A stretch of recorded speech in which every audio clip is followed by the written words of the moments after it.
রাসূলুল্লাহ সাল্লাল্লাহু আলাইহি ওয়াসাল্লাম আবু বকর সিদ্দিক রাদিয়াল্লাহু আনহুর সঙ্গে একসঙ্গে হিজরত করে রাতের বেলায় গারে হেরার দিকে পৌঁছে গিয়েছেন। গারে হীরা সামনে যখন আসলেন তখন আবু বকর রাদিয়াল্লাহু আনহু বললেন, আল্লাহি লা তাদখুলুহু হাত্তা আদখুলাহু ক্বাবলাক ইয়া রাসূলুল্লাহ, আমি ঢোকার আগে আপনি ঢুকবেন না, আমি আগে ঢুকি। ফাইন কানা ফীহি শাইউন আসাবানি দুনাক, এখানে যদি কোনো কিছু সাপ বিচ্ছু এই জাতীয় কিছু থাকে আমি চেক করি, কিছু থাকলে আমি সেটাকে ফেস করি, আমাকে দংশন করুক, আপনাকে নয়। অথবা তিনি ঢুকে সবগুলোকে ঠিকঠাক করলেন এবং কিছু গর্ত ছিল যেগুলো সাপ বিচ্ছু ব্যবহার করে সেগুলোকে তিনি চেষ্টা করলেন বন্ধ করে দেওয়ার জন্য। এমনকি কোনো কোনো জায়গায় দেখা গেল যে বন্ধ করার কিছু নেই, ওনার নিজের গায়ের কাপড় ছিঁড়ে সেটা ছিদ্র বন্ধ করলেন, কিন্তু দুটো ছিদ্র বন্ধ করতে পারলেন না। আর কিছু নাই বন্ধ করার মতো দিয়ে বন্ধ করতে পারেন, তখন তিনি নিজের দুই পা দিয়ে দুটো ছিদ্রটাকে আটকে রাখলেন এবং রাসূলুল্লাহ সাল্লাল্লাহু আলাইহি ওয়াসাল্লাম ঢুকতে বললেন এবং তিনি বললেন যে আপনি একটু রেস্ট নেন, আপনি খুব টায়ার্ড হয়ে গেছেন। নিজের কোলের মধ্যে নবী করিম সাল্লাল্লাহু আলাইহি ওয়াসাল্লাম মাথা রাখলেন, দিয়ে ওনাকে শুইতে দিলেন। তিনি একটু ঘুম এসে গেল, আর এই ঘুমের মধ্যেই থাকা অবস্থাতেই একটা বিচ্ছু আবু বকর সিদ্দিক রাদিয়াল্লাহু আনহু পায়ের মধ্যে ঠোকর মারল। বিচ্ছুর কামড় তো বেশ বিষধর, তিনি নড়াচড়া করলেন না, হজম করে থাকলেন। নড়াচড়া করলে রাসূলুল্লাহ সাল্লাল্লাহু আলাইহি ওয়াসাল্লামের কষ্ট হবে, ঘুম ভেঙে যাবে। কিন্তু কষ্ট চোখের পানিতে চলে আসলো। ওনার এই বিষের কারণে চোখ দিয়ে যখন পানি পড়ছিল, পানি দাঁড়ি থেকে টপকে নবী করিম সাল্লাল্লাহু আলাইহি ওয়াসাল্লাম ওনার কোলে আসেন, চেহারার মধ্যে চোখের পানি টপ করে পড়ে গেল। আর এই কারণেই নবী করিম সাল্লাল্লাহু আলাইহি সাল্লাম তিনি জেগে উঠলেন, ঘুম ভেঙে গেল। কি হলো? মা লাকা ইয়া আবু বকর, তিনি জিজ্ঞেস করলেন, আবু বকর আপনার কি হয়েছে? ক্বালা লুদিগতু, তখন তিনি বললেন আমাকে বোধহয় কিছু কামড় দিয়েছে। ফিদাকা আবি ওয়া উম্মি, আল্লাহ তাআলা আপনাকে হেফাজত করুন। ওনার জন্য দোয়া করছেন।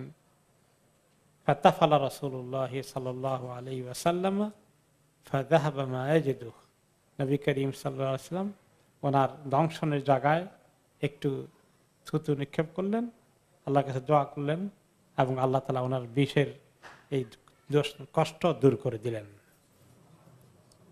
কোন কোন রিওয়ায়াতে এসেছে আবু বকর রাদিয়াল্লাহু আনহু যখন ইন্তেকাল হয় তখন তিনি ওই বিষের যাতনা কিছুটা ফিল করেন। আল্লাহ তাআলা আটকিয়ে রেখেছিলেন যে ওনার সারা জীবনে কষ্ট হয়নি, কিন্তু মৃত্যুর সময় সেই বিষের যন্ত্রণা ওনাকে কিছু ভোগ করতে হয়েছিল। যাই হোক, 3 রাত 3 দিন ওনারা থাকলেন। ওনারা এসেছিলেন আসলে বৃহস্পতিবারে দিবাগত রাতে ঢুকেছিলেন। তো ওনারা থাকলেন, শুক্রবার রাত কাটালেন, শনিবার রাত কাটালেন এবং রোববার রাত কাটালেন। 3 দিন 3 রাত। এবং ওনারা সোমবার সকালে সেখান থেকে বের হয়ে রওনা করে দিলেন আবার মদিনার দিকে। ওনারা তো এদিকে রাতের অন্ধকারে হেরা গুহাতে গারে সাউরে চলে আসলেন। মিস্টেক, হেরা গুহা বলেছিলাম, গারে সাউরে চলে আসলেন। এখন কাফিররা তো ঘিরে রেখেছে ওনাকে ধরার জন্য। তো তারা সকালে যখন উঠল ধরার জন্য বা ওনাকে অপেক্ষায় আছে, তখন তাদেরকে বলা হলো আল্লাহ তাআলা ওনাকে কিভাবে বের করলেন, যে নবী করিম সাল্লাল্লাহু আলাইহি ওয়াসাল্লাম এক মুষ্টি বালি হাতে নিয়েছিলেন এবং তাদের দিকে ছুঁড়ে মেরেছিলেন। এই বালিগুলো সবার গায়ে লাগলো যারা যারা ঘেরাও করে রেখেছিল, এবং তাদের চোখকে আল্লাহ অন্ধ করে দিলেন, দেখতে পেল না। তিনি বের হয়ে চলে গেলেন। সেখান থেকে আবু বকর রাদিয়াল্লাহু আনহু ঘরে গেলেন, ওখান থেকে ওনাকে নিয়ে গারে সাউরে আসলেন। আম্মাল মুশরিকুন, আর মুশরিকরা তখনও ওনাকে ঘিরে ধরে বসে আছে যে সকাল আর্লি মর্নিং, কত আর্লি আগে উঠার সঙ্গে সঙ্গে আমরা তাকে অ্যাটাক করব। তারা এটা টের পেল না। তো একজন এসে বলল,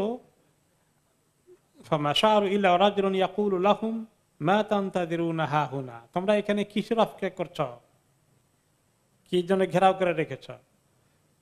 ক্বালু মুহাম্মাদুন, তারা বলে যে মুহাম্মদকে ধরার জন্য অপেক্ষায় আছি। ক্বালা খাইয়াবাকুমুল্লাহ ওয়াল্লাহি খারাজা আলাইকুম মুহাম্মদ, আল্লাহ তোমাদেরকে ব্যর্থ করে দিলেন, মুহাম্মদ বেরিয়ে চলে গেছেন। মা তারাকা মিনকুম রাজুলান ইল্লা ওয়াকাদ ওয়াজা আলা রাসিহি তুরাবা, এটা কি জিন কেউ হবে কিনা ইবলিসের কোনো কিছু, আল্লাহ ভালো জানেন। যে দেখো তোমরা তোমাদের মাথায় হাত দিয়ে দেখো, সবার মাথায় তোমাদের বালি লেগেছে, এই বালি তোমাদের চোখে লেগেছিল, আর তোমরা নজর করতে পারোনি, দেখতে পারোনি, সে তো ফাঁকি দিয়ে চলে গেছে।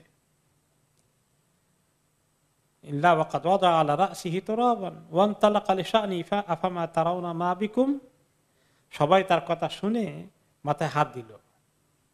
ফাইদা আলাইহি তুরাব, সবাই দেখতে বলে তাই তো মাথার মধ্যে তো কিছু বালি আছে। ফাকান্নাহুম লাম ইসাদদিকু, কিন্তু তারাও এই লোকের কথা বিশ্বাস করতে পারছে না। আমরা এতজনে ঘেরাও করে রেখেছি, কোনখান দিয়ে বেরিয়ে যাবে, নো, শুয়ে আছে নিশ্চয়ই। ফাজালু ইয়াতাতাল্লাউনা মিন শিক্কিল বাব, তারা দরজার ছিদ্র দিয়ে দেখার চেষ্টা করলো যে মুহাম্মদ তো ওই বেডে ঘুমায়, ঘুমানো আসে না চলে গেছে দেখি।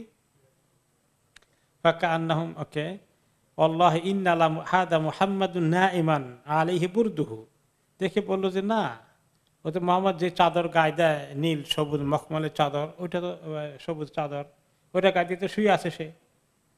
আসলে আলী রাদিয়াল্লাহু আনহুকে তিনি শুয়ে রেখেছেন। কাজেই তারা ওই শেষ রাতেও এরকম উকিঝুঁকি বেড়ে দেখার চেষ্টা করলো না, ঠিকই আছে। সকাল হওয়ার অপেক্ষা তারা থাকলো।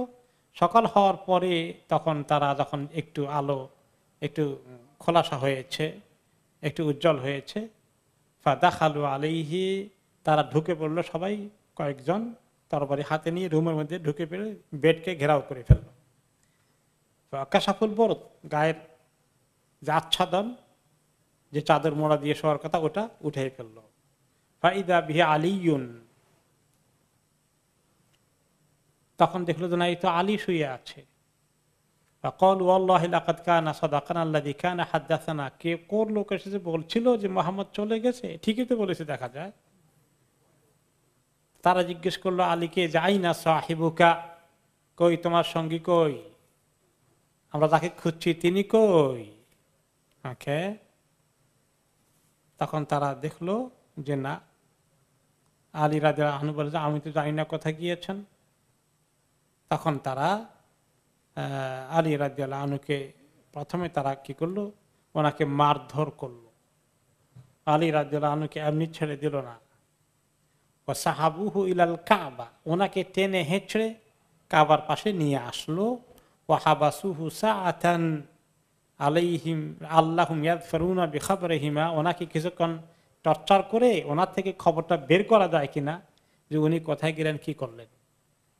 আলী রাদিয়াল্লাহু আনহু একই কথা, আমি তো জানি না কোথায় গিয়েছে, আমাকে এখানে শুয়ে থাকতে বলছে, আমি শুয়ে থেকেছি। যখন পেল না, তখন দৌড়ে ওনাকে মারধর করে কাবা ঘরে নিয়ে কতক্ষণ আটক করে রাখলো।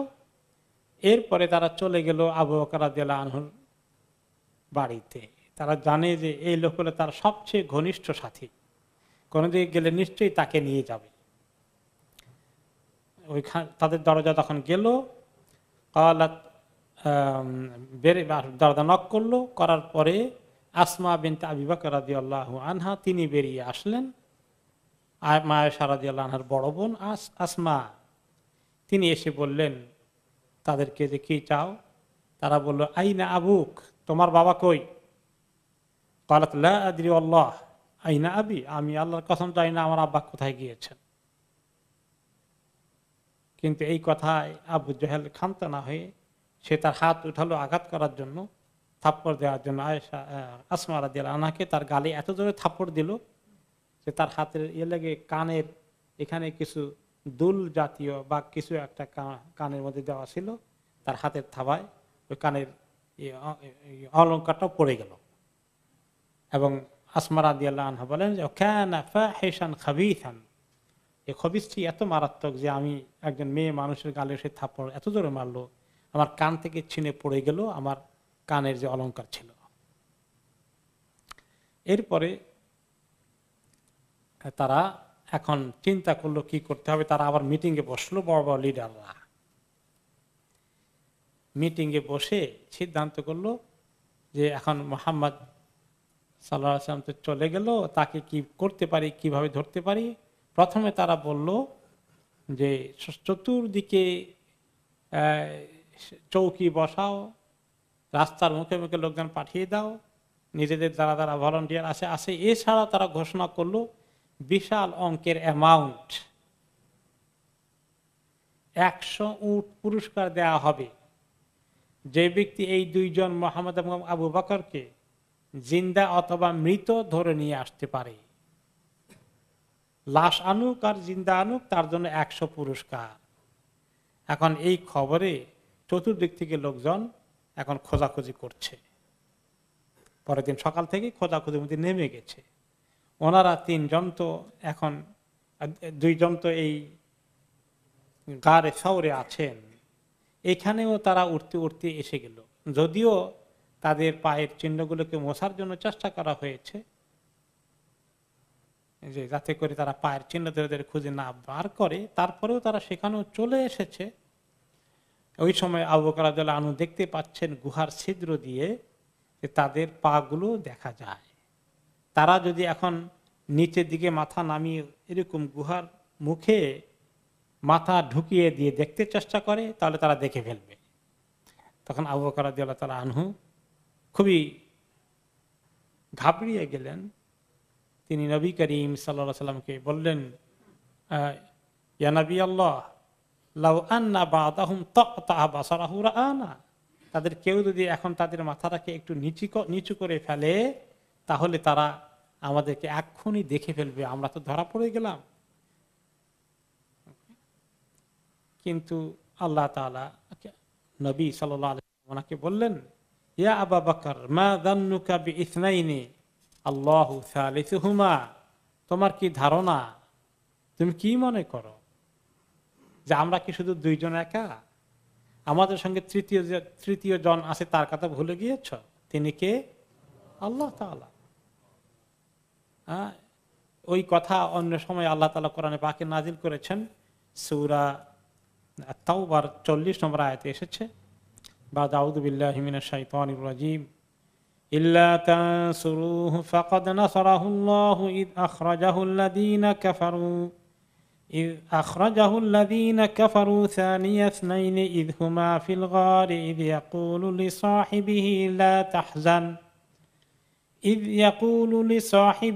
لا تحزن إن الله معنا فأنزل الله سكينته عليه وأيده بجنود لم تروها وجعل كلمة الذين كفروا السفلى وكلمة الله هي العليا والله عزيز حكيم।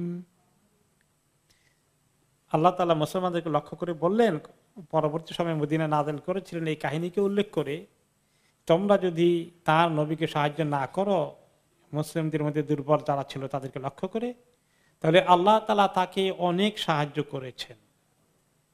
তাকে আল্লাহ নবীকে অনেক সাহায্য করেছেন।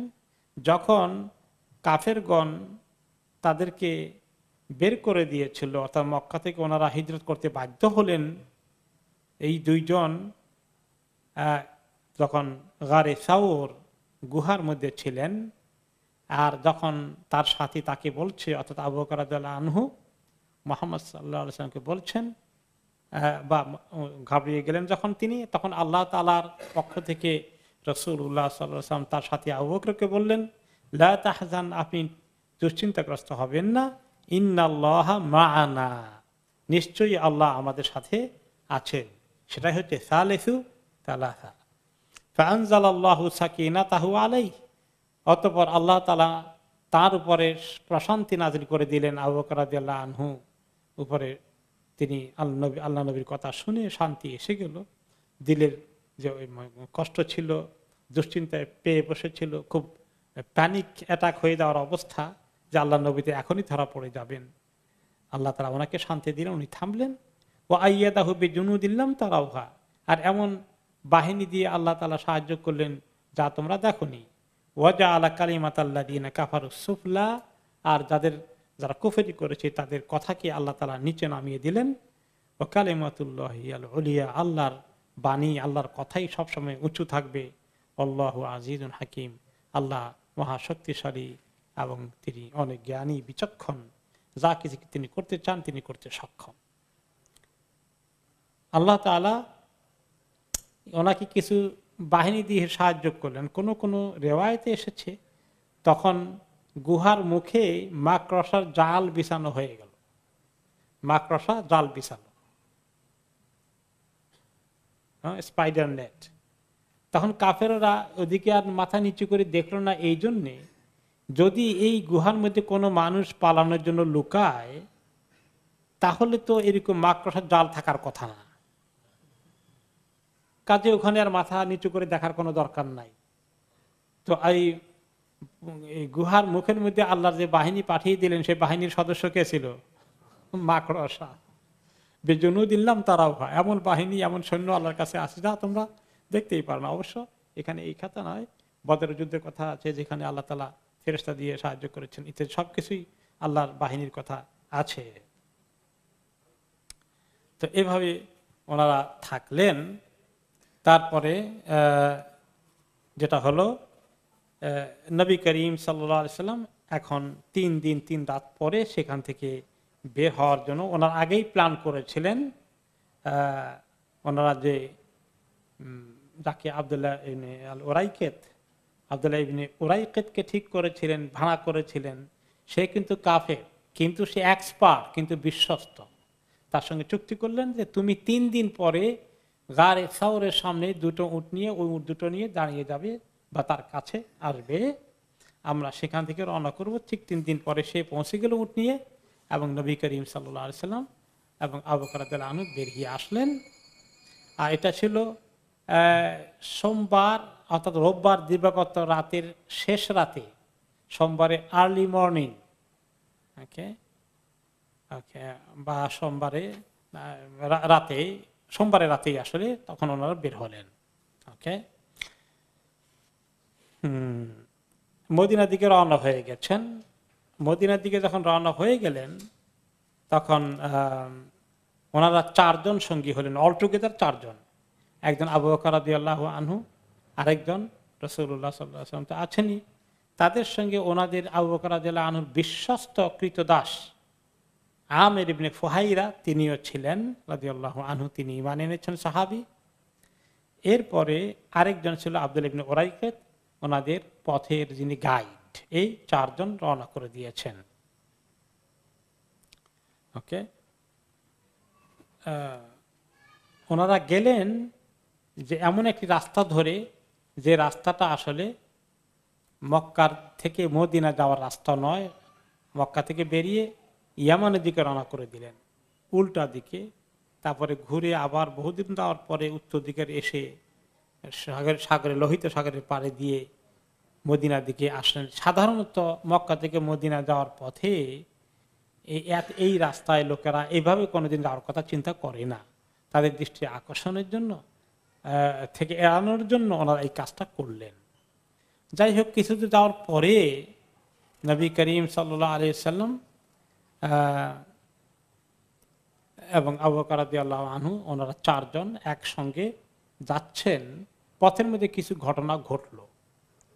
একটা ঘটনা ঘটলো সহিহ বুখারী হাদিসে এসেছে এবং মুসলিমের হাদিসে। সুরাকা ইবনে মালিক, বনি মুদলেজ, মক্কার না, বনি মুদলেজ হলো এই মিডওয়েতে, পথিমধ্যে মক্কা থেকে বের হয়ে মদিনার দিকে রওনা করে দিলে কিছুক্ষণ রাস্তার মধ্যে ওই মাঝামাঝি কোনো এলাকায় তাদের বসবাস, একটা কবিলা, তাদেরকে বলা হয় বনি মুদলেজ। সেখানে মধ্যে একজন তাদের মধ্যে খুব দুর্ধর্ষ লোক ছিলেন, সুরাকা ইবনে মালিক। তিনি নিজে বর্ণনা করেন, তিনি তখন কাফের, কিন্তু পরে তিনি ইসলাম কবুল করে ঘটনা বলেছেন। তিনি বলেন যে আমি বসাচ্ছিলাম আমার লোকজনের সঙ্গে, একজন দৌড়ে এসে আমাদের কাছে বলল ইয়া সুরাকা ইন্নী কাদ রাআইতু আনিফান আসওয়াদাতান বিসাহিল আরাহা মুহাম্মাদান ওয়া আসহাবু। সুরাকা, তুমি তো খুব ভালো ঘোড়সওয়ার, ভালো শিকারী। আমি এই একটু দূর থেকে দেখতে পেলাম কালো কালো কিছু দেখা যায়, কয়েকজন লোক সাগরের তীর ধরে হেঁটে হেঁটে মদিনার রাস্তার দিকে এগুচ্ছে, মদিনামুখী। আমার মনে হচ্ছে মুহাম্মদ এবং তার সাথী হবে। যে খবর অলরেডি ইতিমধ্যে এদের কাছে পৌঁছে গেছে, যারা এই দুজনকে জীবন্ত অথবা মৃত ধরে আনতে পারবে তাদের জন্য 100 উটের পুরস্কার। এই খবর সবাই জানে, যে খবর দিয়েছে সেও জানে, আর সোরাকাও জানে। সোরাকা এটা শুনে বলল, ফাআরাফতু আন্নাহুম হুম, তার কথা শুনে আমি টের পেলাম এই ওরাই হবেন, ওনারাই হবেন। ফাকুলতু লাহুম ইন্নাহুম লাইসু বিহিম, আমি তখন তাকে বললাম, না ওইটা ওনারা না, অন্য কেউ হবে। ওয়ালাকিন্নাকা রাআইতা ফুলানান ওয়া ফুলানান, না তুমি বোধহয় অমুক আর অমুককে দেখেছ, যারা তাদের উট হারিয়ে গিয়েছিল ওদের জন্য ওরাই বোধহয় উট খুঁজতে গিয়েছে। সে জেনে এই কথা কেন বলছে বলেন? হ্যাঁ, কারণ সেই শিকারী সে ধরবে। বাকিদেরকে যারা শুনলো মজলিসের মধ্যে কেউ যেন এদিকে অগ্রসর না হয়।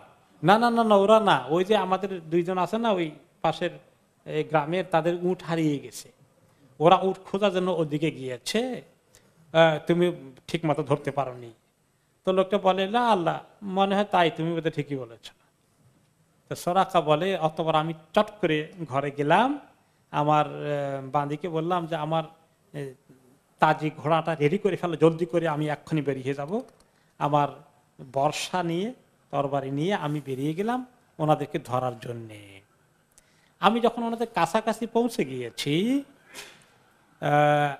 হাইসু ইসমাউহুম সাউত, আমার এদিকের আওয়াজ তারা শুনতে পাবে, এতটুকু দূরত্বে আমি তাদের কাছাকাছি পৌঁছেছি। হঠাৎ করে আমার উটটা একটু ধাক্কা লেগে অথবা পায়ের মধ্যে একটু খটকা লেগে বা গুতা লেগে পড়ে গেল, স্লিপ করে ফেললো উটের, আবার উট নয় তো ঘোড়া। ফাখারারতু আনহা ফাকুমতু, আমিও পড়ে গেলাম, এই থেকে ঘোড়া পড়ে যাওয়ার সাথে সাথে আমিও পড়ে গেলাম। অতবার আমি উঠে চিন্তা করলাম যে ঘোড়া তো এখন কখন উঠবে না উঠবে বা ঠিক মতো আসে কিনা, আমি এখন তীর বের করি, আগে তাদেরকে শুট করে ফেলি, আমার নাগালের বাইরে চলে যাওয়ার আগে। জীবন্ত ধরতে না পারলে মৃত ধরে ফেলি। দেরি না করে আমি আমার তীর বের করলাম। কিন্তু প্রথমেই আমি তীর ছোড়ার আগে আমি ওই একই প্যাকেটের মধ্যে তারা রাখছে আবার ওই ভাগ্য পরীক্ষা করা ফালনামা, এক ধরনের তারা ওই যে ইয়ে চলে চক্রের মতো, লটারির মতো ঘুরায়। এখানে লেখা আছে যেটা থাকে যে এটা করো, এফ আল করো, তার মানে তুমি তীর ছোড়ো। এটা এক ধরনের তাদের ইস্তেখারা আর কি, কুফরি শরিকের তরিকায়। আর যদি লেখা উঠে লা তাফআল করো না, তাহলে করবে না। আর যদি লেখা উঠে যে নাথিং ক্লিয়ার, তখন আবার চলবে, আবার চলবে, যতক্ষণ পর্যন্ত না আসে এফ আল, তুমি অ্যাকশন নাও, তার আগে অ্যাকশন নেবে না। তো আমি যখন বের করলাম, প্রথম অ্যাকশনে আসলো ফাস্তাকসামতু বিহা আদুরহুম আমলা, আমি ভাগ্য পরীক্ষা করে দেখলাম যে আমি কি ওদেরকে হিট করতে পারবো না পারবো না। ফাখারাজ আল্লাযী আকরাহু, তো যেটা বেরিয়ে আসলো, যেটা আমি পছন্দ করি না সেটা বেরিয়ে আসলো। সেটা অর্থ কি, তুমি হিট করতে পারবে না, ইউল মিস দেম, এইটা আসলো, তুমি সাকসেসফুলি হিট করতে পারবা না। আল্লাহ আদুর রহম, তা আমি কি করব, হিট করলাম না তাদেরকে, বা আমি তীর ছুড়লাম না, আমি আবার ঘোড়াটাকে ঠিক করে রাকিবতু ফারাসি, আমি আবার উঠলাম। উঠে ও আসাইতুল আজলাম, ওই যে ভাগ্য পরীক্ষা করছিলাম ওটা আমি ইগনোর করলাম, কোচে পারবে না, কিন্তু আমি ছাড়ি না, আমি তো 100 উটের পিছনে আসি পাওয়ার জন্য। আমি আবার ঘোড়ায় উঠে আবার আগালাম।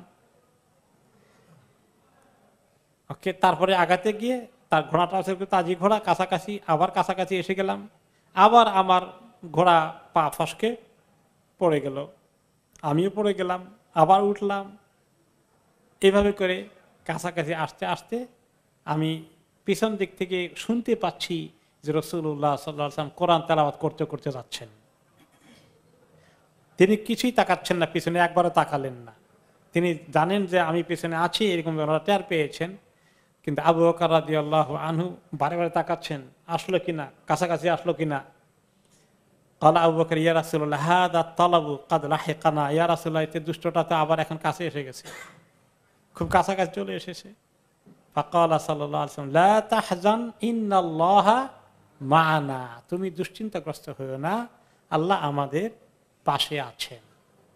তো সুরাকা বলেন যে আমি আরো কাছে আসলাম, যে আমার মধ্যে আর তাদের মধ্যে যে 1 বর্ষা 2 বর্ষা পরিমাণ স্পেয়ার, বর্ষা পরিমাণ কাছাকাছি একদম, অথবা 3 বর্ষা পরিমাণ কাছাকাছি এসে গেছি।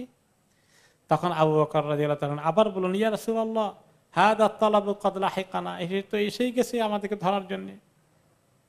ফাকালা সাল্লাল্লাহু আলাইহি ওয়া বাকা, তিনি তখন কাঁদতে থাকলেন আবু বকর রাদিয়াল্লাহু আনহু। তিনি আর কষ্ট সহ্য করতে পারছেন না, আল্লাহ নবীকে ধরে ফেলে কিনা, তিনি কাঁদতে থাকলেন। ফাকালা সাল্লাল্লাহু আলাইহি ওয়াসাল্লাম লিমা তাবকি, তুমি কান্না করছো কেন আবু বকর, কেন কাঁদছেন আপনি? ক্বালা আমা ওয়াল্লাহি মা আলা নাফসি আবকি ইয়া রাসূলুল্লাহ, আল্লাহর কসম আমার নিজে ধরা পড়ে যাব এই ভয়ে আমি কাঁদছি না। ওয়ালাকিন আবকি আলাইকা, আপনি ধরা পড়েন কিনা, আপনাকে ধরে ফেলে কিনা, এই ভয়ে আমি কাঁদছি। তখন নবী করিম সাল্লাল্লাহু আলাইহি ওয়াসাল্লাম আল্লাহর কাছে দোয়া করলেন, আল্লাহুম্মা আকফিনাহু বিমা শি'তা, আল্লাহ যে তরিকা আপনি পারেন সুরাকাকে আপনি মোকাবিলা করেন আমাদের পক্ষ থেকে, তাকে আল্লাহ আপনি থামান। ওকে, তখন সুরাকা বলে যে হঠাৎ করে দেখি যে আমার ঘোড়াটা একটা জাম্প করে তার সামনের পা দুটো মাটিতে গেড়ে গেল, মাটির ঢুকে যাচ্ছে তার পা দুটো, একটা বুক পর্যন্ত প্রায় ঢুকে গেল। তো আমি সেখান থেকে লাফ দিয়ে নামলাম, এসে আবার আমার উটটাকে ধাক্কা দিচ্ছি, উঠাচ্ছি, টানাটানি করছি। শেষ পর্যন্ত কিছুক্ষণ পরে অনেক কষ্ট করে, উঠ না খালি উঠ বলি, ঘোড়াটা আবার উঠে গেল। কিন্তু ফালাম তাকুত তুখরিজা দাইহা, ঘোড়াটা তার সামনের পা দুটো টানে বের করতে বড়ই কষ্ট হচ্ছে, টানাটানি করে শেষ পর্যন্ত বের করলো।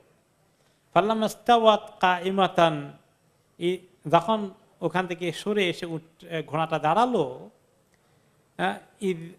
আমি দেখতে পাচ্ছি ইদান লি আসারি ইয়াদাইহা ওসানুন সাতিউন ফিস সামাই মিথলুদ দুখান, যে জায়গায় ছোট্ট দুটো ছিদ্রের মতো হয়ে গেছিল, গর্তের মতো হয়ে গেছিল ঘোড়ার পা ঢুকে, সেই জায়গা থেকে ধোঁয়ার মতো করে কিছু বের হচ্ছে একেবারে আকাশ পর্যন্ত, ধোঁয়ার মতো সামথিং মানে আনইউজুয়াল সামথিং দেখতে পাচ্ছি আমি, অ্যাবনর্মাল।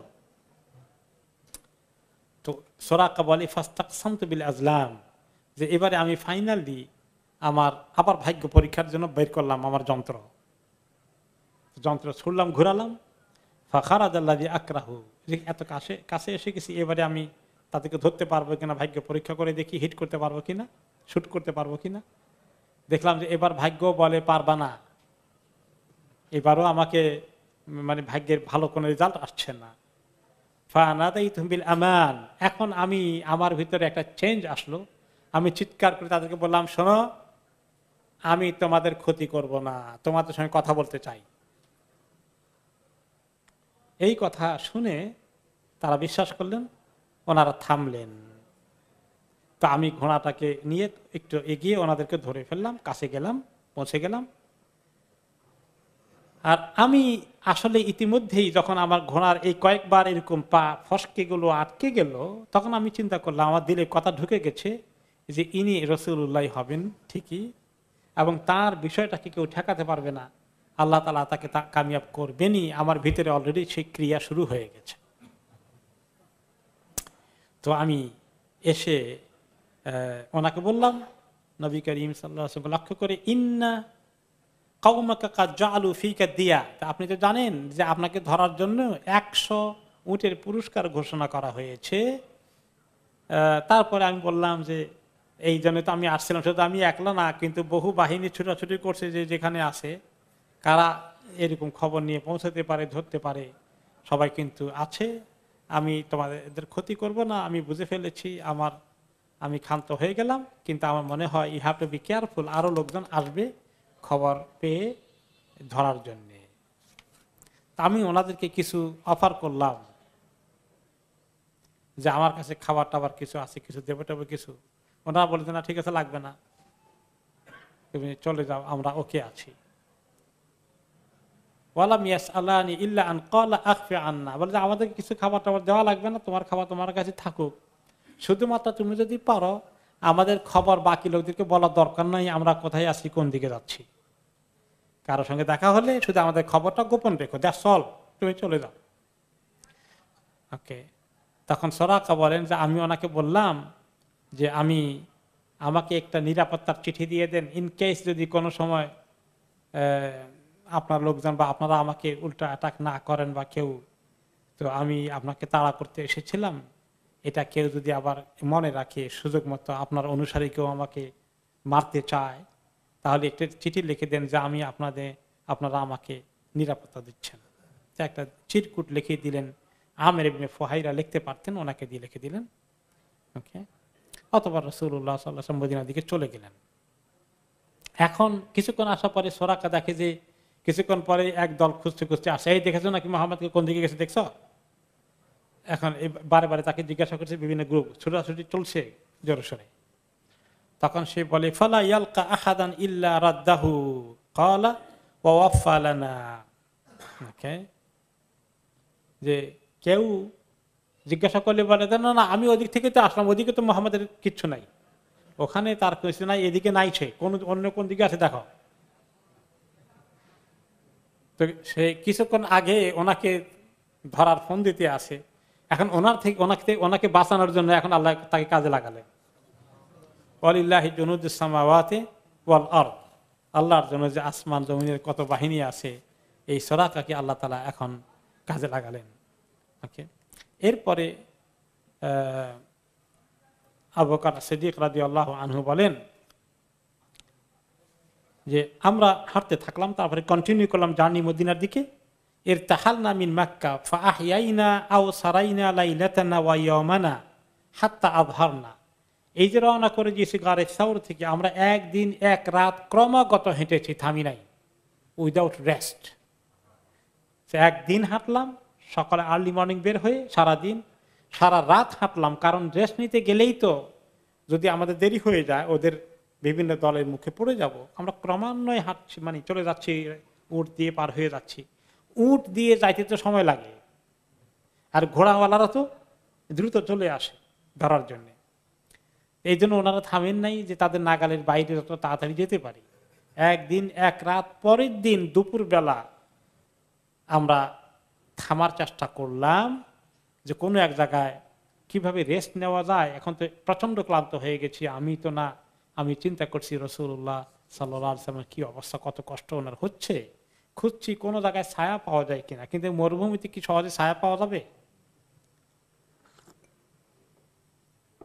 তো আমরা পেলাম, আমি শুধু নজর কুড়াই, শুধু তাকাই যে কোথায় একটু ছায়া পাওয়া যায়। হঠাৎ করে দেখি এক পাশে রাস্তার একটা বড় একটা পাথরের একটা চাটান, এইটার সাইজ বড় উঁচু, রোদটা তার আড়ালে আছে, বেশ একটু ছায়ার ব্যবস্থা আছে, গাছ নাই, কিন্তু একটা পাথর লম্বা চাটান পাওয়া গেলে হঠাৎ করে যে এইটার নিচে একটু ছায়া দেখা যাচ্ছে, বেশ কিছুক্ষণ বিশ্রাম নেওয়া যাবে। আমি সেদিকে চলে গেলাম, ওনাকে নিয়ে আসলাম। এসে আমি ওনার জন্য সুন্দর চাদর দিয়ে ব্যবস্থা করে দিয়ে বললাম, ইয়া রাসূলুল্লাহ, আপনি প্লিজ একটু এখন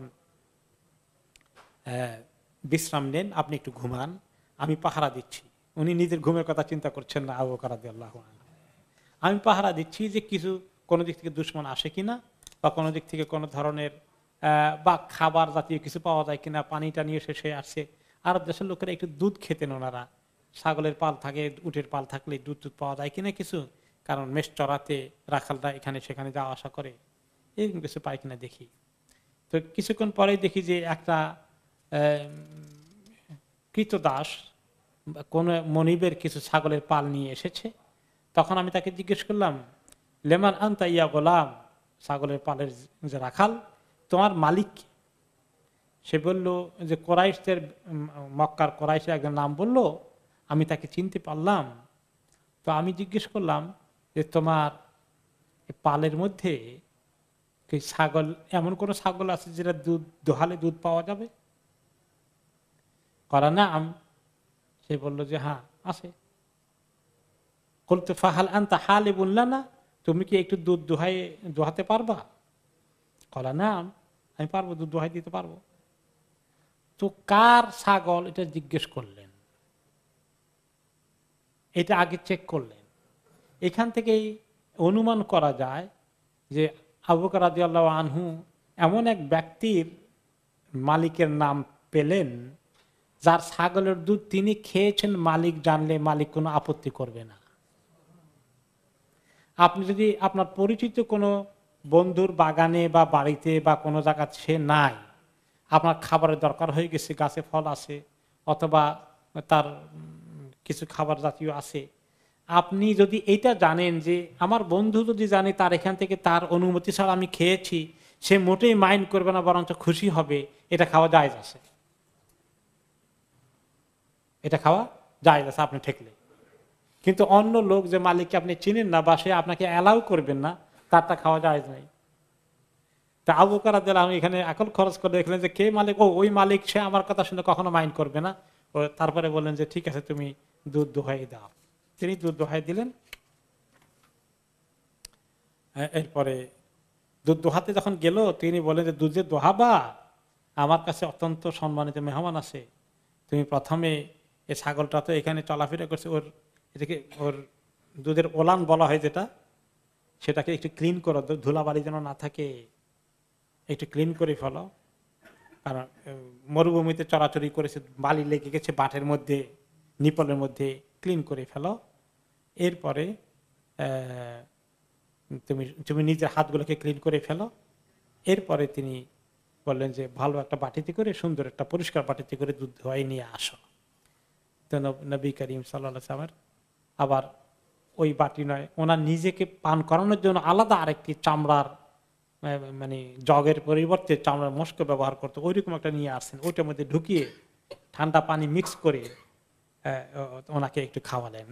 নবী করিম সাল্লাল্লাহু আলাইহি ওয়াসাল্লাম বলে যে ওনার কাছে নিয়ে আসলাম, উনি তো ঘুমাচ্ছিলেন, আমি এসে যখন আসছি তখন উনি প্রায় জেগে গেছেন। আর আমি বললাম ইয়া রাসূলুল্লাহ ইশরাব, আপনি পান করুন। তিনি ঘুম থেকে উঠে আমার হাত থেকে দুধ নিয়ে পান করলেন, হাত্তা রাদিতু, তিনি ভালোই পান করলেন যে আমি খুব খুশি হয়ে গেলাম। অর্থাৎ যে নবী করিম সাল্লাল্লাহু আলাইহি ওয়াসাল্লাম দরকার ছিল, দরকার মতো পেয়েছেন, তিনি একটু খেয়েছেন, ওনার এখন এনার্জি হবে, এটা আমাকে খুব আনন্দ দিল। অতঃপর তিনিও পান করলেন। ওই বললাম ইয়া রাসূলুল্লাহ এখন তো যাওয়ার সময় হয়ে গেছে, এখন আমরা রওনা করে দিই আবার। তিনি বললেন যে হ্যাঁ ঠিক আছে, আমরা তখন চললাম। কিছুক্ষণ চলতে চলতে ওনারা লুকিয়ে লুকিয়ে যাচ্ছেন। এরপরে দেখলেন কিছুক্ষণ চলতে চলতে আবার ক্ষুধার্ত হয়ে গেলেন, টায়ার্ড হয়ে গেলেন, কারণ কয়েক সময়ের রাস্তা তো। এরপরে আরেকটি ছাগলের পালের রাখালের সঙ্গে দেখা হলো। দেখা হওয়ার পরে আবু বকর রাদিয়াল্লাহু আনহু বললেন যে তোমার কাছে ছাগলের দুধ দেওয়ার মতো কোনো ছাগল আছে? সে বলে যে না, মা ইনদি শায়াতুন তুহলাবু, যে আমার কাছে এরকম কোনো ছাগল নেই যেটা দুধ দেয়। এখন এই শীতকালে শুরু হয়ে গেছে, ঘাস টাস ঠিক মতো নাই, এরা তো খেতেও পারে না। কিন্তু এই একটা ছাগল ছিল, দুধ একটু ছিল, তার সেটাও শুকিয়ে গেছে। এখন দেখেন এটা টানলে কিছু বের হয় কিনা। তো নবী করিম সাল্লাল্লাহু আলাইহি ওয়াসাল্লাম বলেন উদু বিহা, ওই ছাগলটা নিয়ে আসো, যেটা আমাদের একটু দুধ ছিল এখন নাই, শুকিয়ে গেছে, ওইটা নিয়ে আসো। তো নবী করিম সাল্লাল্লাহু আলাইহি ওয়াসাল্লাম ছাগলের দুধের বাটগুলোকে, ওলানকে একটু টাচ করে দিলেন, দোয়া করলেন। এরপরে দোয়া করার সাথে সাথেই ছাগলের বাটে দুধ পরিপূর্ণ হয়ে গেল। আবু বকর রাদিয়াল্লাহু আনহু বড় একটা পাত্র নিয়ে আসলেন। এরপরে আবু বকর রাদিয়াল্লাহু আনহু নিজে পান করলেন এবং নবী করিম সাল্লাল্লাহু আলাইহি ওয়াসাল্লামকে পান করতে দিলেন। এরপরে যে রাখাল আছে বলে যে তুমি তো কষ্ট পাচ্ছ ক্ষুধায়, তুমিও পান করো, পেট ভরে খাও। এখন এই রাখাল আশ্চর্য হয়ে গেল যে এর থেকে তো এক ফোঁটা দুধ আসার কথা না, দুধ আসলো কেমনি? এরা তো সাংঘাতিক মানুষ দেখা যায়। নিশ্চয়ই এই লোক যিনি হাত দেওয়ার সঙ্গে সঙ্গে এত দুধে ভর্তি হয়ে গেল, সাংঘাতিক কিছু হবে। রাখাল বলল মান আনতা, আপনি কে? বুঝলাম না, চিনলাম না। আপনার মতো এরকম মানুষ তো আমি জীবনে কোনোদিন দেখিনি। কোথেকে দেখবে সে জীবনে? দুনিয়ার মানুষ তো দেখেনি এরকম কোন মানুষ। আবার তুরাকা তাকতুমু আলাইয়া হাত্তা আখবিরুকা। ওকে, তখন নবী করিম সাল্লাল্লাহু আলাইহি ওয়াসাল্লাম বললেন, তো আমরা যদি আমাদের খবর তোমাকে বলি, তুমি কি সেটা হজম করতে পারবা? লুকিয়ে রাখতে পারবা? সিক্রেসি মেনটেন করতে পারবা? গোপনীয়তা রক্ষা করতে পারবা? কলে না, কলে নিশ্চিন্ত থাকেন, আমি কোনো গোপনীয়তা ফাঁস করব না। তখন তিনি বলেন, ফাইন্নী মুহাম্মাদুন রাসূলুল্লাহ, আমি হচ্ছে মুহাম্মদ, যাকে আল্লাহ রাসূল হিসেবে পাঠিয়েছেন।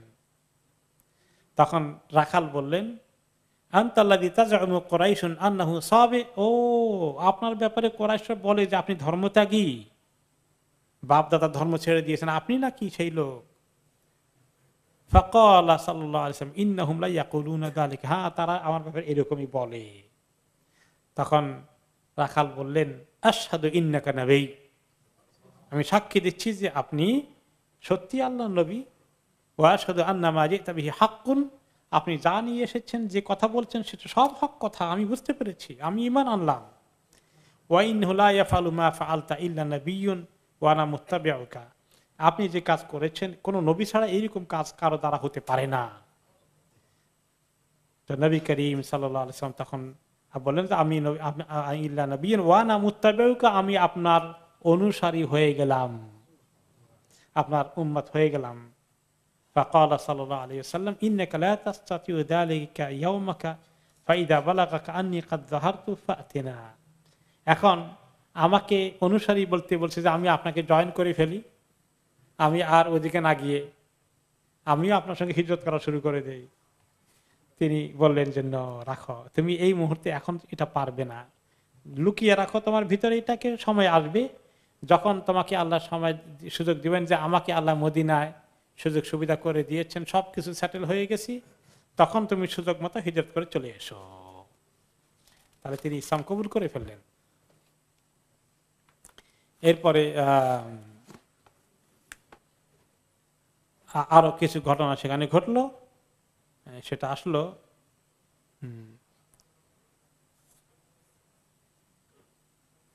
আবু বকর রাদিয়াল্লাহু আনহু চলছেন, নবী করিম সাল্লাল্লাহু আলাইহি ওয়াসাল্লাম আসেন, একই উটে দোনোজন, তিনি আলাদা উঠে 2 উট আনছেন না, ও 2 উটে আর 2 জনকে দিয়েছেন, ওনার ভৃত্য কৃতদাস আর যে লোক গাইড রাস্তা চিনে সে, আর তিনি এবং আবু বকর রাদিয়াল্লাহু আনহু এক উটে আছেন। আর আবু বকর রাদিয়াল্লাহু আনহু উনি পিছনে বসেছেন উটে, আর মুহাম্মদ সাল্লাল্লাহু আলাইহি ওয়াসাল্লামকে সামনে দিয়েছেন। আর আবু বকর রাদিয়াল্লাহু আনহু বয়সে মুরব্বী কিসমের এবং বেশ পরিচিত, আরব মক্কা মদিনা আশেপাশে অনেকে ওনাকে চিনেন। আর রাসূলুল্লাহ সাল্লাল্লাহু আলাইহি ওয়াসাল্লামকে এইভাবে মক্কার বাইরে লোকেরা সহজে চেনেন না, উনি তুলনামূলকভাবে এখনো যুবকের মতো। তো লোকেরা বলে, ও আচ্ছা আবু বকর আপনি, আপনার তো পিছনে বসে, সামনে কে? কিছু অন্যান্য লোকেরা জিজ্ঞাসাবাদ করে। তখন আবু বকর রাদিয়াল্লাহু তাআলা আনহু জবাব দেন, হাদা রাজুল ইয়াহদিনি তরিক, রাস্তা, এই বেচারা আমাকে রাস্তা দেখাই নিয়ে যান, আমাকে রাস্তা দেখান। ফায়াহসাবুল হাসিব আন্নাহু ইয়ানি বিহি তরিক, এখন এই কথার উত্তর শুনে লোকেরা চিনে যে রাস্তা চিনে না, তো ওনাকে রাস্তা চিনিয়ে নিয়ে যায়। আর এটা কিন্তু আবু বকরের জন্য আবার মিথ্যা কথা হয় না, কারণ আল্লাহ দিনের রাস্তা তো উনি ওনাকে দেখান। আর লোকেরা মনে করছে দুনিয়ার রাস্তা দেখা, অসুবিধা নেই। ওকে, তো এরপরে রাস্তার মধ্যে দেখা হয়ে গেল এখন আরেক মহিলার সঙ্গে। চলতে চলতে চলতে চলতে ওনারা টায়ার্ড হয়ে গেছেন, ক্লান্ত হয়ে গেছেন। এখন খুঁজছেন কোন জায়গায় আশ্রয় পাওয়া যায় কিনা। এখন উম্মে মা'বাদ আল খুজাইয়া নামে এক মহিলা, একটু বয়স্ক মহিলা, ওনার একটা ক্যাম্প আছে রাস্তার মধ্যে, দুটো ছোট ছোট তাঁবু আছে, একটা তাঁবুতে উনি থাকেন ওনার স্বামী সহ, আর কোন পথিক মেহমান আসলে তারা আবার একটু মেহমানদারি করেন, পানি টানি দেন, খাবার থাকলে খাবার দেন, তাদের জন্য আর একটা তাঁবু আছে। তো যেতে যেতে যখন ওনারা আসলেন এই 4 জন, তারা একটা দূর থেকে তাঁবু দেখে ওদিকে গেলেন যে কিছু পাওয়া যায় কিনা। ওখানে পালেন উম্মে মা'বাদ আল খুজাইয়াকে পেলেন। তিনি ছিলেন একটু বয়স্ক মহিলা, মোটামুটি তেমন আম, খুব দুর্বলও না, এমনি মোটামুটি চলাফেরা করতে পারেন ভালোই।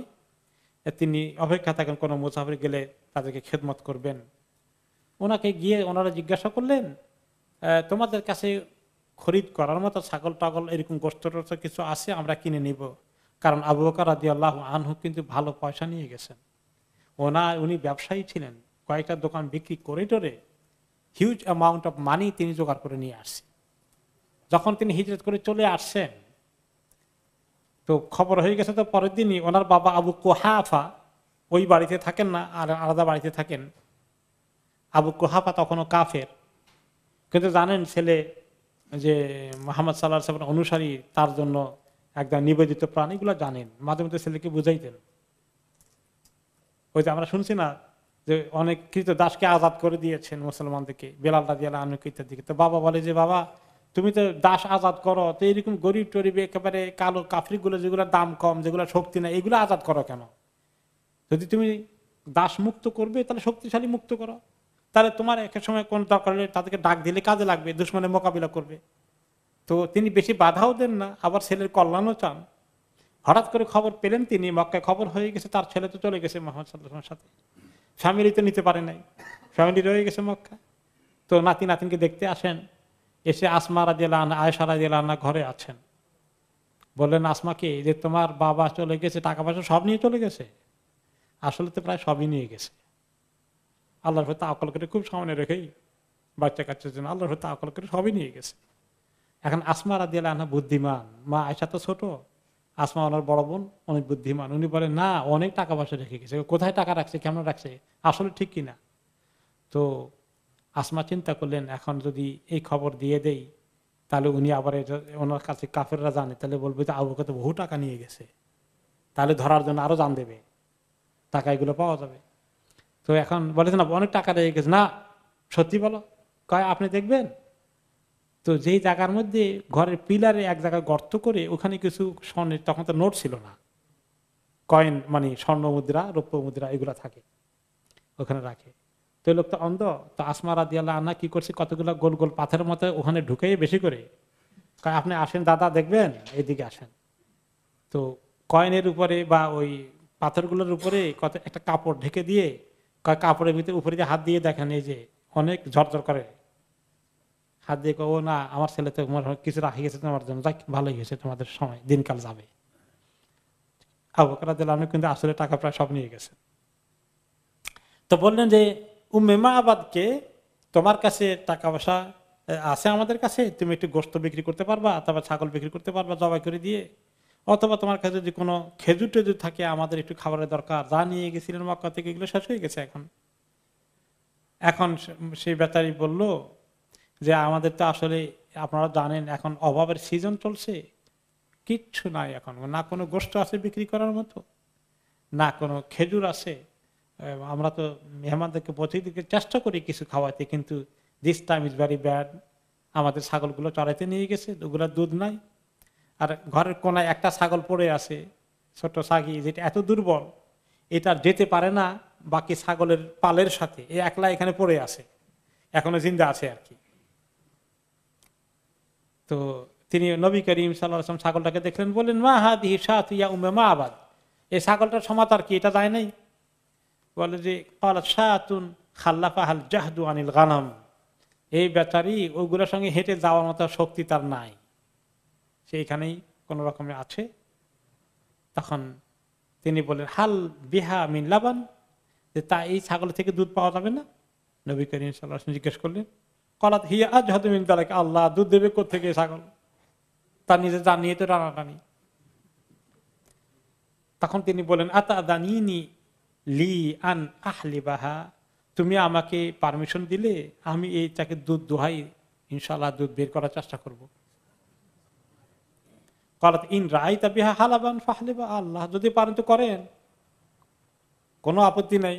সে তো মনে করে যে সে একটু টানাটানি করবে, আসলে তো কিছু আসবে না।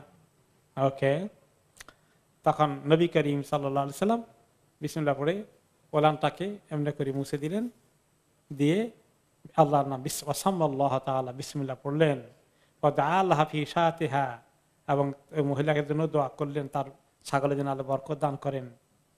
ফাতাফাজ্জাত আলাইহি, তখন কি হয়ে গেল যে আস্তে করে ছাগলটা তার পাটাকে এভাবে খুলে দিল, দুধ তার নামছে এখন।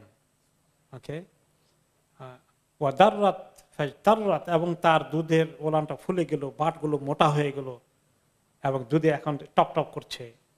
নবী করিম সাল্লাল্লাহু আলাইহি ওয়াসাল্লাম বললেন, এবার পাত্র নিয়ে আসো, দুধ হবো আমি এখন। নিয়ে আসলো। এরপরে তারা দুধ এমন দোহালেন তিনি যে বালতি বা যে পট ছিল এটা একদম ভর্তি হয়ে গেল। ফ্রেশ দুধের একটা ফেনার মতো হয়, আকর্ষণীয়, দেখতে ভালো লাগে, একদম এরকম ফ্রেশ দুধের আকর্ষণীয় বালতি ভর্তি হয়ে গেল ফেনা দিয়ে উপরের অংশে। এরপরে নবী করিম সাল্লাল্লাহু আলাইহি ওয়াসাল্লাম নিজে পান করলেন, আবু বকর রাদিয়াল্লাহু পান করলেন, উম্মে মাবাদকে বললেন যে মা তুমিও পান করো এখন। সবাই ওনারা চারজনই পান করলেন, করে বললেন যে শেষ হয়ে গেছে, এবার আমি আরো দোহাই, তোমার স্বামী সহ তোমার লোকজন আরো আসলে খাওয়াইতে পারবা। আবার দোহাইয়ে তিনি বালতি ভর্তি করে দিয়ে গেলেন, তিনি চলে গেলেন। চলে যাওয়ার পরে কিছুক্ষণ পরে আবু মাবাদ মহিলা স্বামী চলে আসছেন, বুড়া, ছাগলের পাল নিয়ে। ছাগলগুলো এভাবে আসতেছে যে হাঁটতে পারতেছে না, মনে হয় ছাগলের পালের গলা মাটিতে ঢুকে পড়বে, ঘাস নাই, খুব কষ্ট করে আসছে। এরপরে যখনই উম্মে মাবাদ বললেন যে জলদি আসো এদিকে, আজকে তাজা দুধ খাওয়াবো তোমাকে, একবারে ফ্রেশ দেখো, এই যে হ্যাঁ ফ্রেশ দুধ কোথায় পেলাম, মিন আইন আল্লাহ কে হাদা ইয়া উম্মে মাবাদ, উম্মে মাবাদ এত তাজা দুধ কোথায় পেলে? যে ছাগলের বাচ্চা রেখে গেছি, এ তো কোনোদিন তার গর্ব হয় নাই, বাচ্চাও হয় নাই, দুধ তো হওয়ার দূরের কথা, তার জানিয়ে টানাটানি বলা হালু ফিলবাই, এই ছাগল ছাড়াতে বাড়িতে আর কোনো ছাগল ছিল না, তুমি কোথায় পেলে দুধ? قالت لا والله إلا أنه مر بنا رجل مبارك من حاله كذا وكذا। আল্লাহর কসম, এক আজীব ঘটনা ঘটে গেছে, এমন মোবারক এক মানুষ আসছিল, বরকতওয়ালা মানুষ, কি বলবো তোমাকে, তার কাহিনী বলে শেষ করার মতো না, এমন মানুষ আমি জীবনে দেখিনি। তার কারণে তিনি এভাবে এই ছাগলের কাহিনী বললেন, কিভাবে দুধ বের করলেন, সব বললেন। শুনে এখন আবু মাবাদ বলেন, সফিহি লিয়া উম্মে মাবাদ, উম্মে মাবাদ লোকটা দেখতে কেমন ছিল, তার সমস্ত বর্ণনা তুমি আমাকে বিস্তারিত দিতে পারবে? উঁচু কদ্দুর, লম্বা কদ্দুর, মোটা না চিকন না পাতলা, একটু ভালো করে বলো তো, লোকটা কেমন, কথা কেমনি বলে, ইত্যাদি। তখন উম্মে মাবাদ, এই বেদুইন মহিলা, নবী করিম সাল্লাল্লাহু আলাইহি ওয়াসাল্লামের শরীরের গঠনের, চলাফেরার বেশ কিছু বর্ণনা দিলেন তার স্বামীকে। এই বর্ণনাটা সিরাতে পাকের মধ্যে নবী করিম সাল্লাল্লাহু আলাইহি ওয়াসাল্লামের বর্ণনার সবচেয়ে বেশি খবর এসেছে। পরে উম্মত এই কাহিনী থেকে নবী করিম সাল্লাল্লাহু আলাইহি ওয়াসাল্লাম শারীরিক গঠনের সবকিছু সবচেয়ে ভালো করে জানতে পারে, লিখিত আকারে বা এরকম রেওয়ায়েত আকারে আর কেউ বলতে পারেন নাই, অনেক সাহাবীরাও এত ক্লিয়ারলি বলতে পারেন নাই উম্মে মাবাদ যেভাবে বর্ণনা করেছেন। তো তিনি তখন বর্ণনা করলেন, আমি দেখতে পেলাম লোকটার চেহারা এত উজ্জ্বল, আলোকিত চেহারার মানুষ, চেহারা খুবই উজ্জ্বল, পরিষ্কার ফর্সা, আবলাজাল ওয়াজহে, শরীরটাও যেমন তার খুব উজ্জ্বল রঙের, চেহারাটাও খুবই উজ্জ্বল, হাসান আল খাল, তার গঠনটা একেবারে পারফেক্ট, বডি কনস্ট্রাকশন একদম পারফেক্ট, সুন্দর করে বডিটা গঠন হয়েছে, প্রত্যেকটা অঙ্গ প্রত্যঙ্গ সুন্দর করে গঠন করা। লাম তাইবহু সুজলাতুন, তার পেটটা কিন্তু বড় না, একদম স্লিম বডি। ওকে, ওয়ালাম তুজরিহি সুলাতুন, ওকে, আর তার মাথার সাইজও ছোট না, একদম মিডিয়াম সাইজ।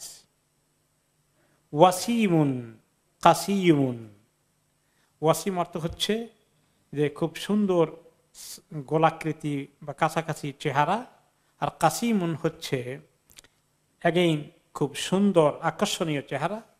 ফি আইনাইহি দাআজুন, তার চোখগুলোর সাদা অংশটা খুব সাদা, কালো অংশটা গভীর কালো।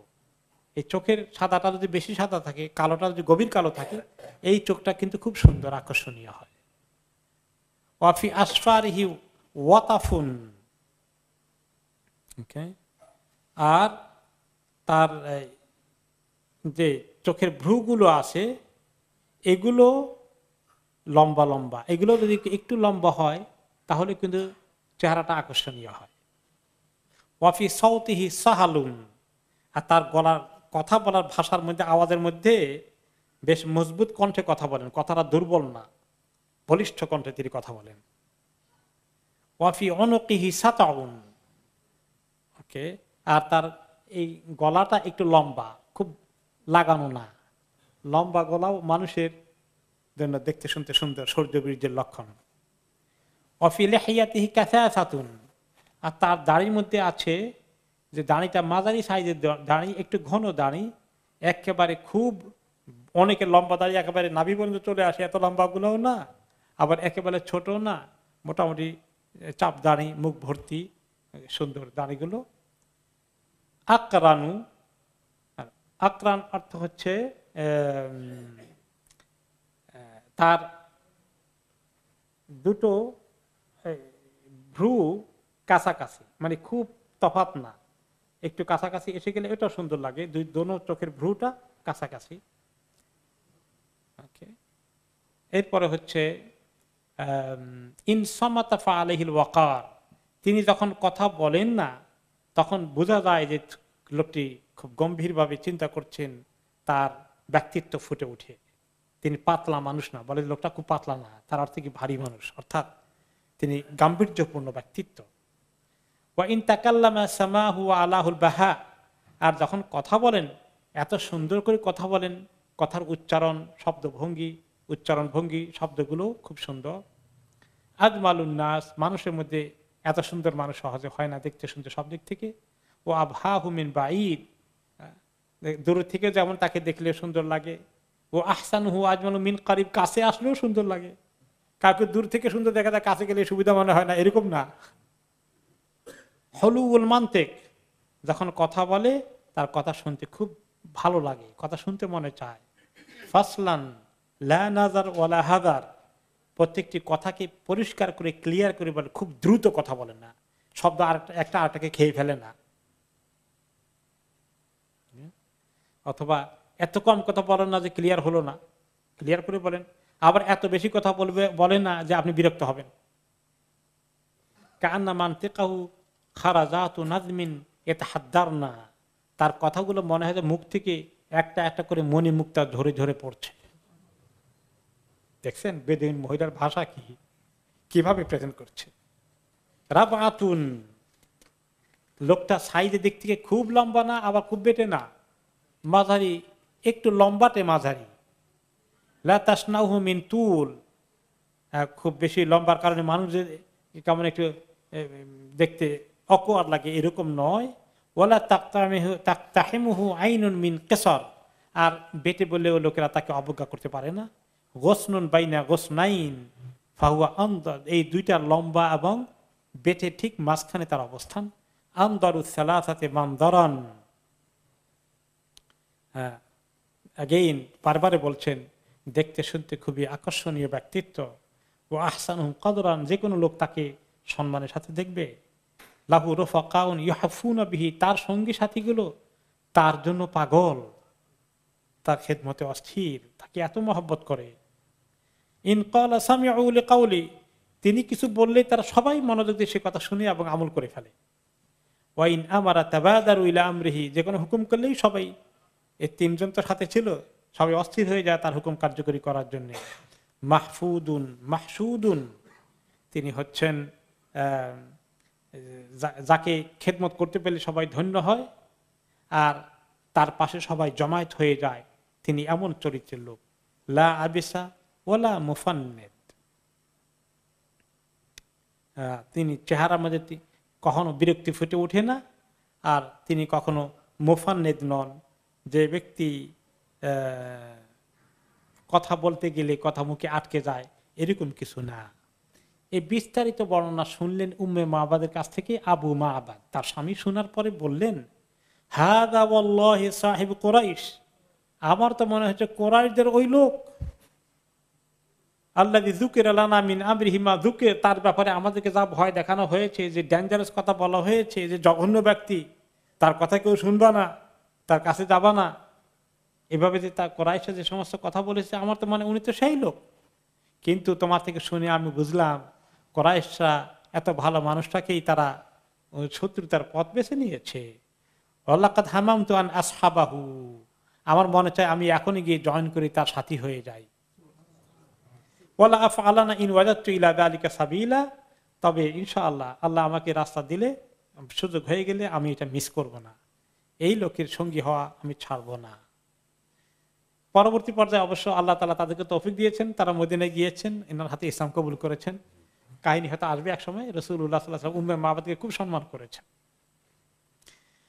এবং উনি চলে যাওয়ার পরে উম্মে মাবাদের বাড়িতে বরকতে ঘর ভর্তি হয়ে গেছে। ছাগলগুলো সবগুলো সুস্থ হয়ে তাজা মোটা হয়ে বরকতে মাসের জায়গা দিতে পারে না। এদিক দিয়ে ওনার চলে গেলেন। এখন মক্কা লোক ধরতে পারে নাই, তো মক্কার মধ্যে একদিন রাত্রে তারা, যেখানে উম্মে মাবাদের ঘরের থেকে বের হয়ে তিনি মদিনার দিকে আরো এগিয়ে যাচ্ছেন, ওই রাতেই একটা আওয়াজ মক্কার লোকেরা শুনতে পেল। ও আসবাহা সাউতু বেমাক্কা আলিয়ান, উঁচু একটা আওয়াজে কথা আসছে। ইয়াসমাউনাহু ওয়ালা ইয়াদরুনা মান সাহিবুহু, তারা শুনে কিন্তু কথা বলে কে এটা তারা চিনতে পারছে না, বুঝতে পারছে না কোত্থেকে আওয়াজ আসছে, কে বলছে। তারা একটা কবিতা পড়ছেন সেই লোক, জাযাল্লাহু রাব্বুন নাসি খায়রা জাযাইহি রাফিকাইনি হাল্লা খাইমাতা উম্মা মাবাদি, যে আল্লাহ তাআলা যিনি মানুষের রব, তিনি উত্তম জাযা দান করুন ওই মহিলাকে যিনি দুইজন সঙ্গীকে জায়গা দিলেন, আবু বকর এবং ওমর রাদিয়াল্লাহু আনহুকে, উম্মে মাবাদের জন্য দোয়া করছেন।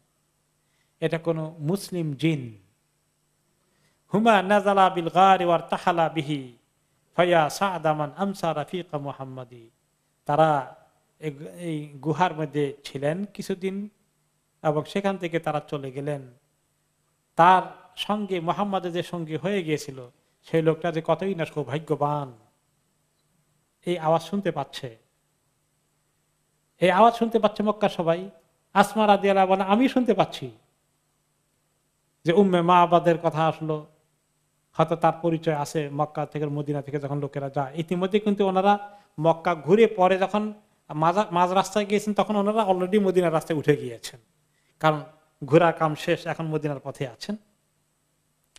তো যখন এই মুহাম্মদ এবং তার সাথীর কথা বলা হয়েছে, আসমা রাদিয়াল্লাহু আনহা বলেন যে আমি যখন শুনলাম মাকাসনা সালাসা লায়াল, 3 রাত্র পার হয়ে গেছে, এরপরে চতুর্থ দিনের খবর পড়ে গেল, ওমা নাদরি আইনা উজ্জিহা রাসূলুল্লাহ সাল্লাল্লাহু আলাইহি ওয়াসাল্লাম, যে উনি যে কোন দিকে গেলেন, নবী করিম সাল্লাল্লাহু আলাইহি ওয়াসাল্লাম ওনার ডাইরেকশন কোন দিকে, কোন হালতে আছেন, সেফ আছেন না ধরা পড়ে গেছেন, এগুলো নিয়ে আমরা দুশ্চিন্তার মধ্যে আছি, কোনো খবর তো কমিউনিকেশন আর নাই। আর হাত্তা আকবালা রাজুলুম মিনাল জিন মিন আসফালি মাক্কাহ, মক্কার নিচু এলাকা থেকে একটা জিন এগিয়ে এসে মক্কামুখী হয়ে একটা জোরে আওয়াজ দিয়ে এই কবিতাগুলো যখন পড়লো, আর সবাই এই কবিতা শুনছে, আওয়াজ শুনছে, কিন্তু কেউ দেখে না। আমি যখন ফালাম্মা সামি'না কাউলাহু, আমরা তখন এই আওয়াজ আমাদের কানে আসলো, আরাফনা হাইসু উজ্জিহা রাসূলুল্লাহ সাল্লাল্লাহু আলাইহি ওয়াসাল্লাম, আমরা তখন বুঝে ফেললাম যে রাসূলুল্লাহ সাল্লাল্লাহু আলাইহি ওয়াসাল্লাম এখন কোন দিক থেকে কোন দিকে যাচ্ছেন। ওনারা বলেন না যে আমরা মদিনা থেকে যাচ্ছি, আমরা চলে যাচ্ছি, এই কথা বলে দিয়েছেন, কারণ মেয়েদেরকে অত্যাচার করে কথা যেন বের না করতে পারে। ওয়া আন্না ওয়াজহাহু ইলাল মাদিনা, আমরা ক্লিয়ারলি বুঝতে পারলাম যে উনি মদিনার দিকে রওনা হয়ে গেছেন, যেখানে অন্যান্য সাহাবীরা এসেছিলেন। এরপরে পথের মধ্যে আরো কিছু হয়ে গেল। মক্কা থেকে মদিনা যাওয়ার পথে কিছুদিন পরে গামিম এলাকায় যখন পৌঁছলেন তিনি, সেখানে বুরাইদা ইবনুল হুসাইব নামে একজনকে পেলেন, একজন বেদুইন, তার সঙ্গে লোকজন আছে, বেশ কিছু লোক। তাকে তিনি ইসলামের দিকে দাওয়াত দিলেন। পালিয়ে যাচ্ছেন মদিনার দিকে, কিন্তু দাওয়াতি কাজের সুযোগ মিস করছেন না। এবং আলহামদুলিল্লাহ নবী করিম সাল্লাল্লাহু আলাইহি ওয়াসাল্লাম দাওয়াত দেওয়ার সঙ্গে সঙ্গে বুরাইদা ইবনে হুসাইব রাদিয়াল্লাহু আনহু ইসলাম কবুল করে ফেললেন। ফাআসলামা হুয়া ওয়া মান মাআহু, তিনি আর তার সঙ্গে যারা ছিল তাদের এলাকার বেদুইন পল্লীর সবাই ইসলাম কবুল করে ফেলল। প্রায় 80 বাইতান, 80 ঘর ছিল আশেপাশে, 80 ঘর লোক সব ইসলাম কবুল করে ফেলল। তো এই বুরাইদা এই এলাকায় থাকলেন, রাসূলুল্লাহ সাল্লাল্লাহু আলাইহি ওয়াসাল্লামের সঙ্গে যোগাযোগ ছিল, কিছু আমল শিখে আমল করতে থাকলেন। তখন তিনি মদিনায় যান নাই।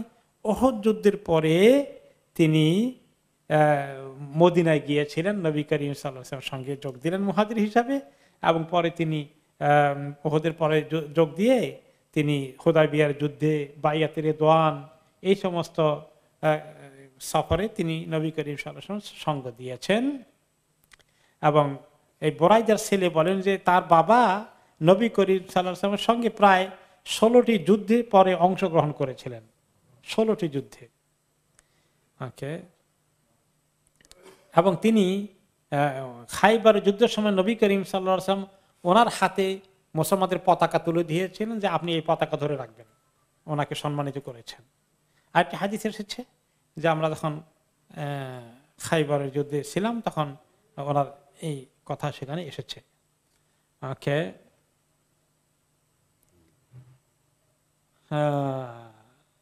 পরবর্তী বছর বুরাইদা মদিনায় সেটেল হয়ে যান। অতঃপর নবী করিম সাল্লাল্লাহু আলাইহি ওয়াসাল্লাম ইন্তেকালের পরে তিনি মুসলমানদের আন্ডারে যখন বসরা চলে আসে, তিনি বসরা হিজরত করেন এবং সেখানে তিনি ঘর বানান। অথবা তিনি খোরাসানের যুদ্ধে অংশগ্রহণ করেন, এরপরে তিনি সেখানে ইন্তেকাল করেন। তিনি হচ্ছেন খোরাসান এলাকায় সর্বশেষ সাহাবী যিনি ইন্তেকাল করেছিলেন। ওনার ইন্তেকাল হয়েছিল প্রায় নবী করিম ইন্তেকালের পরে ইসনাতাইন তিনাল হিজরা, হিজরি 62 সনে তিনি ইন্তেকাল করেন। মোটামুটি মাশাআল্লাহ ভালোই হায়াত পেয়েছিলেন তিনি রাসূলুল্লাহ সাল্লাল্লাহু আলাইহি ওয়াসাল্লাম পরে। এরপরে ওনারা মদিনার দিকে কাছে কাছে আরো এগিয়ে গেলেন। যেতে যেতে দেখলেন যে মক্কা আর কিছু লোক যারা সিরিয়াতে ব্যবসা করতে গিয়েছিলেন তাদের ছোট্ট একটি দল ব্যবসা করে ফেরত আসছেন। তাদের মধ্যে কিছু মুসলিমও ছিলেন। একজন হলেন জুবাইর ইবনে আওয়াম। তো জুবাইর ইবনে আওয়াম রাদিয়াল্লাহু আনহু মুসলিম, তিনি ব্যবসা করে আসছেন, কিছু কাপড় চোপড় হাদিয়া কিনে নিয়ে আসছেন। তিনি ওনার সঙ্গে দেখা হয়ে গেল। তখনও তিনি হিজরত করেননি, কাফেররা ওনাকে তখনও চড়াও হয় নাই, ওনার সঙ্গে তত খারাপ সম্পর্ক নাই। তো জুবাইর রাদিয়াল্লাহু আনহু নবী করিম সাল্লাল্লাহু আলাইহি ওয়াসাল্লামকে এবং আবু বকর রাদিয়াল্লাহু আনহুকে 2 পিস সুন্দর সাদা কাপড় ড্রেস উপহার দিলেন সিরিয়া থেকে নিয়ে এসে। ওকে। এই ব্যাপারে সাদ রাদিয়াল্লাহু আনহু তার পিতা থেকে বর্ণনা করেন, লাম্মা ইরতাহালা রাসূলুল্লাহ সাল্লাল্লাহু আলাইহি ওয়াসাল্লাম মিন খাররার ফি হিজরাতি ইলাল মাদিনা ফাকানা মিনাল গাদে লাকিয়াহু তালহা ইবনু উবাইদিল্লাহ কাদামা মিনাশ শাম। আবার আরেকজন তালহা ইবনে উবাইদিল্লাহ সিরিয়া থেকে তিনি ফেরত আসলেন মক্কা দিকে। তিনি নবী করিম সাল্লাল্লাহু আলাইহি ওয়াসাল্লামকে এবং আবু বকর রাদিয়াল্লাহু আনহুকে শাম দেশ থেকে আনা নতুন সুন্দর কাপড় উপহার দিলেন। এরপরে নবী করিম সাল্লাল্লাহু আলাইহি ওয়াসাল্লাম দ্রুত গতিতে একটু এগিয়ে গেলেন। তালহা রাদিয়াল্লাহু আনহু কিন্তু ইসলাম কবুল করেছেন, কিন্তু তিনি আবার মক্কায় গেলেন। এই জন্যে যে কথাবার্তা হলো উনি মক্কায় গিয়ে প্ল্যান করবেন হিজরত করার জন্যে, এবং কিভাবে তিনি আবু বকর রাদিয়াল্লাহু আনহু যে ফ্যামিলি রেখে এসেছেন ওনাদেরকে সহ কিভাবে মদিনায় নিয়ে আসবেন তার প্ল্যান করে তিনি মক্কার দিকে চলে গেলেন। আর রাসূলুল্লাহ সাল্লাল্লাহু আলাইহি ওয়াসাল্লাম মদিনার দিকে জার্নি অব্যাহত রাখলেন। এরপরে তিনি মদিনা পৌঁছে যাবেন, সময় ঘনিয়ে গেছে, এবং সেটা আমরা আগামী সপ্তাহে শুনবো ইনশাআল্লাহ তাআলা।